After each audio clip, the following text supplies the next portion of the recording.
दोस्तों नमस्कार। भारत के अंदर जो 2024 में अगले 1-1.5 महीनों के अंदर जो लोकसभा का चुनाव होने वाला है, उस चीज़ की जो चर्चा है वो ऐसा नहीं है कि सिर्फ हिंदुस्तान में ही हो रही है, सिर्फ भारत में ही हो रही है, बल्कि उसकी चर्चा दुनिया भर में हो रही है।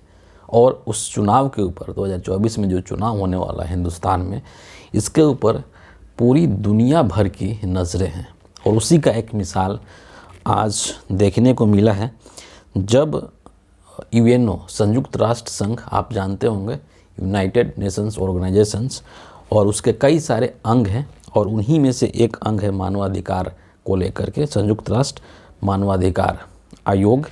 और उसके उच्चायुक्त है ना, मतलब कि जो मानवाधिकार से संबंधित जो मामले हैं उसके जो हेड हैं एक तरीके से यूएन के अंदर, उनका नाम है वोल्कर टूर्क। वोल्कर टूर्क जो हैं ये मूल तौर पर ऑस्ट्रेलिया के निवासी हैं और ऑस्ट्रेलिया के बहुत ही जाने माने वकील हैं। इन्होंने एक फंक्शन के अंदर, एक कार्यक्रम के दौरान ये संबोधित कर रहे थे और उस संबोधन में इन्होंने चुनाव को लेकर के और हिंदुस्तान के चुनाव को लेकर के और भी कई देशों के अंदर चुनाव को लेकर के इन्होंने कहा, क्योंकि इस वक्त जो है 2024 के अंदर दुनिया के अलग अलग देशों में चुनाव हो रहे हैं। अगर मसलन मैं कुछ नाम गिनाना चाहूँ तो पाकिस्तान है, घाना है, ईरान है, रूस है और इंडिया भी है ना। तो और भी देशों के जो चुनाव प्रणाली है या वहाँ पर क्या चल रहा है उसको लेकर के भी टूर्क साहब जो हैं वो उन्होंने बयान दिया है। लेकिन हम हिंदुस्तान के बारे में बात करेंगे क्योंकि हम हिंदुस्तान के नागरिक हैं, भारत के नागरिक हैं। तो भारत को लेकर के उन्होंने क्या कहा और उस चीज़ से भारत सरकार क्यों नाराज़ हो गई है ना, उसके बारे में भी हम बात करेंगे। सबसे पहले जो है उन्होंने कहा कि नागरिकों के लिए खुले माहौल की बात की और ये कहा कि ये तब और ज़रूरी हो जाता है जब आपके देश के अंदर चुनाव हो रहा हो, है ना। एक ओपन स्पेस की बात उन्होंने की कि जो सिटीजन्स हैं किसी भी देश के, उनके लिए एक ओपन स्पेस होना चाहिए और ये तब और ज़रूरी हो जाता है जब वहाँ पर चुनाव का माहौल हो। और अभी हिंदुस्तान के अंदर चुनाव का माहौल है ही, ये तो कुछ नहीं है।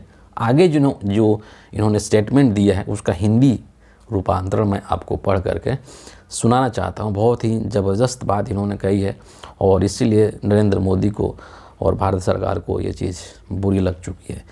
क्या कहे हैं उन्होंने कि टूर्क ने कहा कि 96 करोड़ मतदाताओं के साथ भारत का आगामी चुनाव अनोखा है।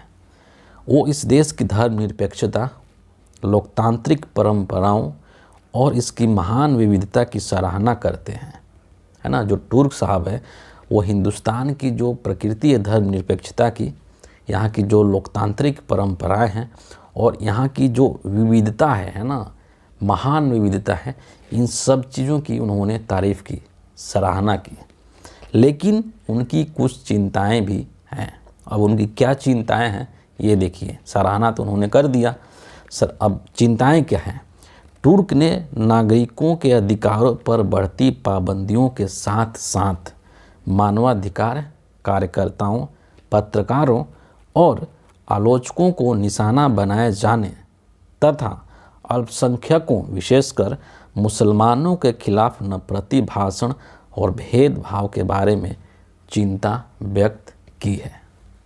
ये जो है उनका मूल स्टेटमेंट है जो कि उन्होंने उस फंक्शन के दौरान दिया। और यहाँ पर अब एक एक चीज़ को अगर आप समझने की कोशिश कीजिए तो इसमें ऐसा कुछ भी नहीं है जिसको कि आप आज के हिंदुस्तान में आप नहीं देख रहे हैं। एक एक चीज़ को आप इसको डिकोड करने की कोशिश कीजिए।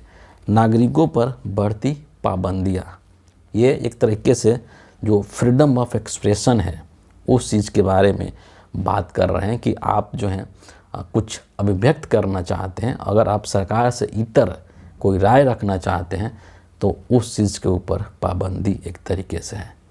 ताज़ा, बहुत दूर जाने की आपको ज़रूरत नहीं है, ताज़ा उदाहरण किसान आंदोलन को लेकर के कि किसान आंदोलन से संबंधित जितने भी ट्विटर अकाउंट्स थे उन सभी अकाउंट्स को नरेंद्र मोदी ने ब्लॉक करवाने का काम किया। ट्विटर को ज़बरदस्ती एक तरीके से धमकी दिया कि अगर आप इन अकाउंट्स को ब्लॉक नहीं करते हैं किसान आंदोलन से संबंधित पोस्ट को अगर आप हटाते नहीं हैं, डिलीट नहीं करते हैं, तो हम आपके ऊपर फाइन भी लगा सकते हैं, आपको जेल में भी डाल सकते हैं। मानवाधिकार कार्यकर्ता, पत्रकार और आलोचकों को निशाना बनाए जाने की बात कही है ना। कितने पत्रकार जेल के अंदर अभी भी सड़ रहे हैं। ये हिंदुस्तान में किसी से छुपा हुआ नहीं है। जो एक्टिविस्ट हैं, है ना, मानवाधिकार कार्यकर्ता हैं या सोशल जो एक्टिविस्ट हैं, उनको किस तरीके से सरकार प्रताड़ित करती है, सिर्फ इसलिए क्योंकि वो नरेंद्र मोदी की सरकार की आलोचना करते हैं। इनके जो काम करने के तरीके हैं उससे वो सहमत नहीं है ना, इनके विचारों से सहमत नहीं है। इसीलिए अल्पसंख्यकों के बारे में भी यहाँ पर बात इन्होंने किया है, और ख़ास करके मुसलमान जिनके खिलाफ की नफरती भाषण और भेदभाव किया जाता है।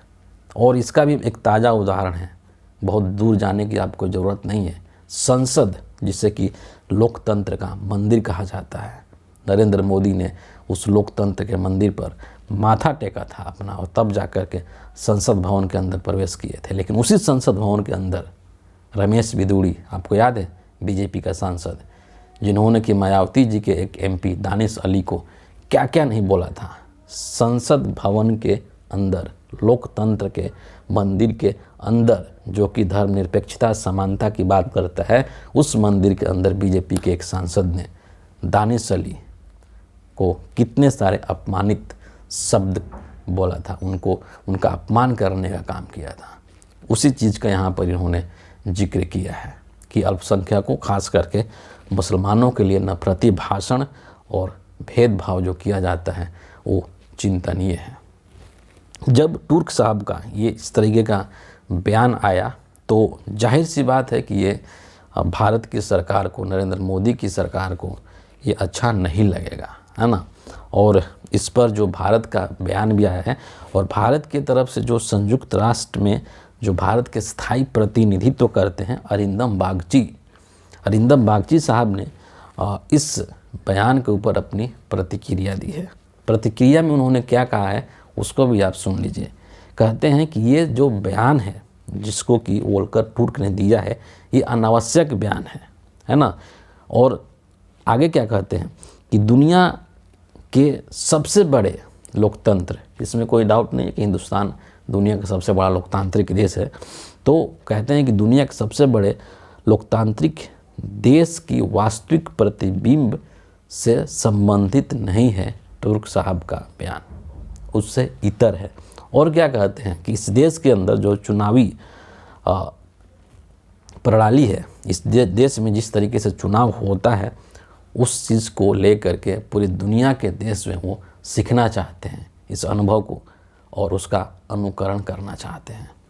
अरिंदम बागची साहब ने यह भी कहा कि हिंदुस्तान के अंदर एक न्यायपालिका है, स्वतंत्र संस्थाएं हैं, है ना। इस पर प्रश्नवाचक चिन्ह जरूर है। संस्थाएं तो हैं, लेकिन वो कितनी स्वतंत्र हैं इस पर भी हम बात करेंगे, है ना। लेकिन ये बागची साहब जरूर कहते हैं कि स्वतंत्र संस्थाएं हैं जो कि सभी नागरिकों के अधिकारों की रक्षा करती है, सुरक्षा करती है। देश में स्वतंत्रता संस्थाएं तो हैं, है ना, लोकतांत्रिक संस्थाएं हैं, संवैधानिक संस्थाएं हैं, लेकिन वो कितनी स्वतंत्र हैं ये बात आपको पता है अच्छे तरीके से। चाहे वो चुनाव आयोग हो, चाहे ईडी हो, सीबीआई हो, इनकम टैक्स हो, तमाम संस्थाएं किस तरीके से काम करती हैं, किसके इशारे पर काम करती हैं, ये सबके सामने है। और अभी एकदम ताज़ा उदाहरण देख लीजिए, बहुत दूर जाने की ज़रूरत नहीं है। इलेक्टोरल बॉन्ड, हाँ, एक चीज़ और मैं आपको बता दूं कि तुर्क साहब ने इलेक्टोरल बॉन्ड पर भी टिप्पणी किया है, और उन्होंने कहा है कि जो सुप्रीम कोर्ट ने हिंदुस्तान के अंदर इलेक्टोरल बॉन्ड को लेकर के जो फैसला दिया है वो बहुत ही स्वागतजन्य फैसला है, बहुत ही अच्छा फैसला है सुप्रीम कोर्ट का। और हम एग्जांपल दे रहे थे एसबीआई का, है ना, कि सुप्रीम कोर्ट ने एसबीआई को आदेश दिया कि आप जो है 6 मार्च तक इलेक्टोरल बॉन्ड से संबंधित जितनी भी जानकारी है वो सभी जानकारी आप चुनाव आयोग को दीजिए, और चुनाव आयोग उसको अपने वेबसाइट पर अपलोड करेगा ताकि हिंदुस्तान का हर नागरिक उसको देख सके। लेकिन एसबीआई ने उसको देने के लिए बहुत लंबा समय मांगा है, 30 जून तक का समय मांगा है, ताकि तब तक से लोकसभा चुनाव संपन्न हो जाए। उसके बाद देखा जाएगा आगे। तो एसबीआई किसके इशारे पे ये सब चीज़ें कर रही है ना। एसबीआई ऐसा नहीं है कि वो अपनी मर्ज़ी से ये सब कर रही है, उसके ऊपर दबाव है ना। किसी न किसी के इशारे पर वो काम कर रही है कि तुम ये मत दो, अगर ये काला चिट्ठा खुल गया तो हमारी बेइज्जती हो जाएगी, हमारी बदनामी हो जाएगी, हमारे जो काले जो करतूत है वो हिंदुस्तान के नागरिकों के सामने आ जाएगा। और इसीलिए सरकार के दबाव में, नरेंद्र मोदी के दबाव में एसबीआई उन बॉन्ड्स की जानकारी देने के लिए अभी मना कर रही है। सुप्रीम कोर्ट में याचिका डाल दिया एसबीआई ने कि हम चाहते हैं कि 30 जून तक हमें मोहलत दिया जाए, समय दिया जाए। तमाम संस्थाओं, इलेक्शन कमीशन को देख लीजिए, है ना। इलेक्शन कमीशन किस तरीके से काम करता है।